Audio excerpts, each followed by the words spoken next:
You searched how to buy shares of Esh Acquisition Corp-A.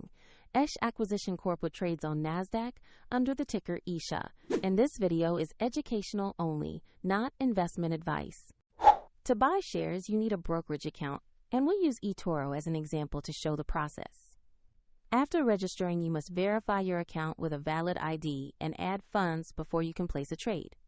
Use the platform search bar and type the ticker ESHA to find the listing. Select the NASDAQ result that matches Esh Acquisition Corp-A. On the stock page, check the company summary and the price chart to confirm it's the right security.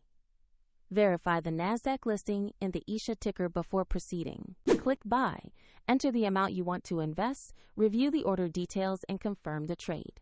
If the market is closed, your order may execute when it reopens, and if you lack funds, the platform will prompt you to add money before confirming. After the trade, your position will appear in your portfolio. A link to eToro is provided in the description for reference.